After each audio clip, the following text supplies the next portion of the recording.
This is the Hidden Killers podcast with Tony Brueski, featuring retired FBI Special Agent Jennifer Coffindaffer. We've, in the last week, learned more about Jodi Hildebrandt's practice and heard from many previous clients of hers and even read several reviews of her practices, and it's not very good. Lots of men specifically claiming abuse, claiming that she was diagnosing them with things that really don't even exist, and very much separating them and destroying their relationships, the marriages that they sought help with from her. What does this tell us about the person that is Jodi Hildebrandt, now that we know even more about her background prior to these child abuse allegations? Tony, when you look at her background, she just, in a nutshell, was not qualified to even be giving this sort of counseling. No. From my understanding, her background, to the degree, if you want to call it a background, was really working in a drug rehab type facility.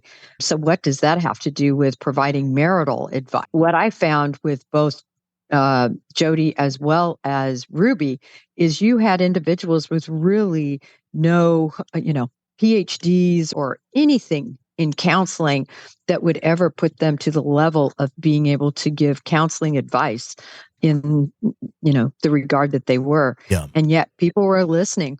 People were going to them. People, millions, 2 million, right, were subscribing to listen to advice. And so it's kind of a buyer beware, a due diligence on the individuals you're listening to that are putting themselves out as experts. And sadly, they have given horrible advice, and I think it's been very damaging to marriages and probably to parenting. That's what I'm wondering about, is the damage that has been done now that people can look back on this, and there's a lot of evidence as to the type of person that she is. I'm wondering if anybody has legal recourse against her for those situations. Granted, it's a doctor-patient type thing, and maybe there's things that have been signed that free the doctor or her from any sort of liability. But I would think willingly practicing in ways that we know are going to be harmful and have a track record of being harmful, certainly not anything that she should be doing, or I would think could possibly be held accountable for.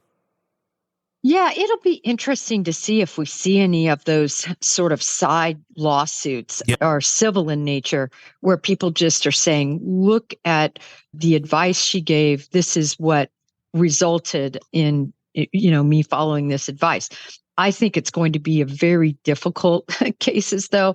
I don't know what attorneys are going to want to jump off that springboard.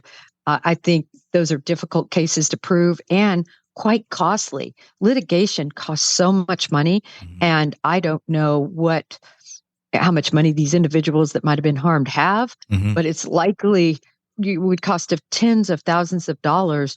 And what are they going to have after all this litigation is through to get money to these individuals who are harmed? Yeah, you're exactly right. Like, what would they get possibly? I'm sure any of this is going to, there's not going to be anything left of them financially. But I'm concerned too about, obviously, these are serious charges against them, the child abuse charges. We're in the somewhat beginning stages of learning about all these things, but we're not talking murder here. We're not talking, other, even more, serious charges that could be out there. And it makes me wonder, how long will these people really go away if they are convicted and, before they get back out and continue their madness in the world? Yeah, it's such a good question. And if, first offender type charges like this, if it all holds true, I don't think they're going to be gone long. No, I mean, it's high profile, but it doesn't necessarily equate to higher sentence either. Right. No, exactly true. They have to be fair across the board. Just because they're high profile doesn't mean they should get a more egregious sentence. I think they're going to be out soon, but they still will have to go through this process. Hopefully they'll be ruined, but we've seen time and again, of individuals committing crimes and then they go right back out and pick up where they left off. So I wouldn't be surprised about that either. Yeah, that would be rather interesting if they do somehow continue, because they did have quite a following that did believe that they were doing the right thing. And it does make me wonder a little bit of how much of that following, kind of silently understood what else was going on in that home, and also silently agreed with it. But, for the sake of not looking like a horrible human being to others in our society, people just don't say that out loud. Yeah, I agree. And I can hear the podcast right now, right? One passenger in a cell. Mm-hmm. Yeah. I think that she absolutely will use this situation in the future to have another podcast to talk about how she's been reformed and, who knows what. Persecuted. And I'm sure people will listen. You're consuming the Hidden Killers podcast. Want more? Start binging on all of our true crime podcasts right now through Apple Podcasts and get an ad-free experience when you sign up to be a True Crime Today Premium Plus member exclusively on Apple Podcasts. More of the Hidden Killers podcast dropping soon. Press subscribe now.